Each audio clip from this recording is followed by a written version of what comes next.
Hello అండి, welcome to our channel మీ ఆంధ్ర ఆడపడుచు. Friends, ఈరోజు అయితే ఇంటర్మీడియట్ ఫాస్టింగ్లో 5th డే అండి. 5th డే నా వెయిట్ 65 ఉంది. ముందు రోజు ఎంత ఉంది అనేది కూడా మీరు ముందు వీడియోస్ చూస్తే ఫాలో అయితే మీకు తెలుస్తుంది. నేనైతే ఈరోజు అయితే ఏం వెయిట్ తగ్గలేదండి. అంటే మరి కొన్ని గ్రామ్స్ 100, 200, 300 ఆ గ్రామ్స్లో తగ్గుతాము. బట్ నా దగ్గర ఉన్న మెషిన్లో అలా గ్రామ్స్లో చూపించట్లేదు కాబట్టి ఇంకా నేను ఆల్రెడీ కొత్త మెషిన్ ఆర్డర్ పెట్టానండి. అది ఈరోజు వస్తుంది. ఇంకా నెక్స్ట్ నుంచి నేను గ్రామ్స్లో కూడా మీకు చూపిస్తాను. వెయిట్ అయితే లేచిన వెంటనే వాష్రూమ్కి వెళ్ళి వచ్చాక చూసుకున్నానండి. తర్వాత అయితే నేను వాము జీలకర్ర వాటర్ డీటాక్స్ వాటర్ కింద తీసుకున్నా. తర్వాత హెయిర్కి ఒక ప్యాక్ అప్లై చేద్దామని చెప్పి ఇక్కడ మందార, కల్బంద, అలాగే పెరుగు, పసుపు వేసానండి. దాంతోపాటు నా దగ్గర ఇంకొక ప్యాక్ ఉంది, మా ఆయన అప్పుడు ఎప్పుడో తీసుకున్నారు. సో అది ఉంది కదా అని చెప్పి అందులో ఏంటంటే లెమన్ పీల్ ఉంటుంది కదా, లెమన్ తొక్క పౌడరు, అలాంటివి ఇంకా చాలా ఉన్నాయిలేండి. అవన్నీ కలిపి ఇంకా ఒక డాండ్రఫ్ కోసం అని చెప్పి నేను ఇక్కడ ప్యాక్ వేసుకుంటున్నాను. ప్యాక్ వేసుకున్నాక ఒక 1/2 అవర్ వాకింగ్ చేశాను. బట్ వీడియో మిస్ అయింది. నా హెయిర్ చాలా పొడవుగా అయితే పెరుగుతుందండి, బట్ చాలా థిన్ గా ఉంటది. దానివల్ల ఏంటంటే డెలివరీ తర్వాత ఇంకా ఫుల్ గా ఊడిపోయింది కాబట్టి అసలు చాలా థిన్ అయిపోయిందండి. అందుకే నాకు జడ వేసుకోవడానికి కూడా చాలా ఇబ్బందిగా ఉంటది అనమాట, అంత థిన్ అయిపోయింది. అందుకే నేను ఎప్పుడైనా సరే జడ వేసుకుంటే సవరం పెట్టుకొని వేసుకుంటాను. నార్మల్గా అయితే హెయిర్ లీవ్ చేసేస్తాను. బట్ అంత లాంగ్ హెయిర్ లీవ్ చేశాక చాలా పల్చగా అసలు బాగోట్లేదు. ఇంకా జడ వేసుకోవాలన్నా అవ్వట్లేదు. దాన్ని చూస్తుంటే ఇంకా స్ట్రెస్ ఎక్కువైపోతుందని చెప్పి కట్ చేశానండి. తర్వాత 1 లీటర్ వరకు వాటర్ తాగాను. బట్ అది మీకు చూపించలేదండి. కొన్నిసార్లు మొబైల్లో ఛార్జింగ్ లేకపోవడం వల్ల, కొంచెం బిజీగా ఉండటం వల్ల తీయలేకపోతున్నాను. నెక్స్ట్ టిఫిన్ లోకి అయితే ఒక 4 బాదం, 2 వాల్నట్, 2 దోశ, మినప దోశ విత్ కొబ్బరి చట్నీ తీసుకున్నానండి. కొబ్బరి చట్నీలో శనగపప్పు కూడా వేసాను. అండ్ అలాగే దాంతోపాటు ఒక బనానా కూడా తిన్నాను. ఎప్పుడైనా సరే ఫాస్టింగ్ తర్వాత మనం ఫాస్టింగ్ ని బ్రేక్ చేస్తాం కదా, దాన్ని బ్రేక్ఫాస్ట్ అంటాము. బ్రేక్ఫాస్ట్ ఎప్పుడైనా సరే ప్రోటీన్ రిచ్ ఫుడ్ లాగా ఉండాలన్నమాట, ప్రోటీన్ ఎక్కువగా ఉండాలి.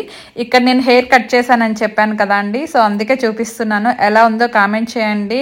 ఈ షార్ట్ హెయిర్ నాకు సెట్ అయిందా లేదా అనేది. ఇంకా షార్ట్ చేసేస్తానేమో అనుకొని మా చెల్లి వాళ్ళేమో వద్దన్నారు. బట్ ఎంతకంటే షార్ట్ చేస్తే నాకు అస్సలు బాగోదు. ఇప్పటికే చాలా అసలు హాఫ్ ఇంచుమించు ఇప్పుడు నాకు ఎంత హెయిర్ ఉందో అంతకంటే కొంచెం తక్కువలేండి కట్ చేస్తాను. ఒక 1 అవర్ తర్వాత అయితే మళ్ళీ నువ్వు లడ్డు తిన్నానండి, బెల్లం నువ్వుల లడ్డు. అవిసెలు కూడా తింటే చాలా మంచిదండి హెల్త్ కి. అవిసెలు నువ్వులు కలిపి ఒకసారి లడ్డు చేసి పెడతాను. తర్వాత మళ్ళీ ఒక 1/2 అవర్ తర్వాత ఒక 500 ml వాటర్ తీసుకున్నాను. అండ్ లంచ్ లోకి అయితే ఇక్కడ పెసరపప్పు టమాటో చేస్తున్నానండి.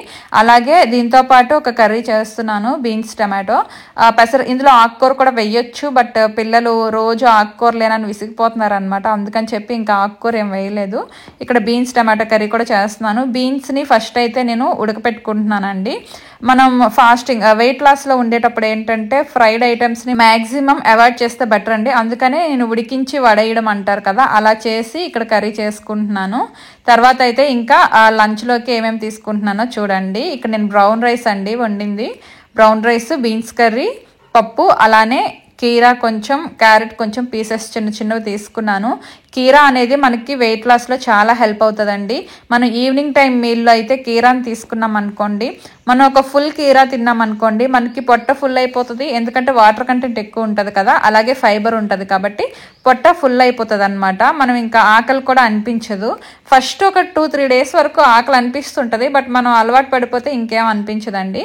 బ్రౌన్ రైస్ కూడా ఫైబర్ ఎక్కువ ఉంటుంది నార్మల్ రైస్ కంటే, కాబట్టి వెయిట్ లాస్లో నార్మల్ రైస్ కంటే బ్రౌన్ రైస్ లేదంటే రోటీ అలాంటివి తీసుకోవడం చాలా బెటరు. అండ్ మనం ఎప్పుడు తినే ఫుడ్లో క్వాంటిటీని కొంచెం తగ్గించి తింటే బెటర్ అండి. అలానే ఒకేసారి ఎక్కువ తగ్గించేయొద్దు. నెక్స్ట్ ఈవినింగ్ 4 తర్వాత అయితే బెల్లం టీ అండి. రోజు నేను చెప్పేదే కదా ఈ బెల్లం టీ గురించి. టీ నేను 2 పూటలు తాగేదానండి, ఇప్పుడైతే 1 పూట ఈవినింగ్ టైంలోనే తాగుతున్నాను.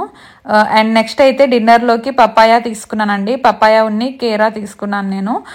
ఇంకా ఫ్రూట్సే అండి, ఇంకేం తినలేదు. యాక్చువల్లీ మా ఇంట్లో చిన్న వర్క్ జరుగుతుంది, దానివల్ల హాల్లో వాళ్ళు వచ్చేస్తున్నారని చెప్పి ఇంకా కిచెన్లోనే కోసేసి కిచెన్లోనే తినేసాను అనమాట దొంగలాగా. ఫాస్ట్ మళ్ళీ నేను తినేటప్పుడు వాళ్ళు వస్తారని టెన్షన్కి ఫాస్ట్గా తినేసాను. సో ఈ విధంగా అయితే నా డిన్నర్ కూడా కంప్లీట్ అయిందండి. ప్రతి మీల్ తర్వాత, మార్నింగ్ టు ఈవినింగ్ ప్రతి మీల్ తర్వాత 1/2 అవర్ తర్వాత ఖచ్చితంగా వాటర్ తీసుకోవాలండి. ఇంటర్మీడియట్ ఫాస్టింగ్లో వాటర్ అనేది చాలా ఇంపార్టెంట్. రోజుకి మినిమం 3 to 4 లీటర్స్ చాలా బెటర్. వీడియో నచ్చితే లైక్ చేసి కామెంట్ చేయండి ఫ్రెండ్స్. ఉంటాను, బై బాయ్.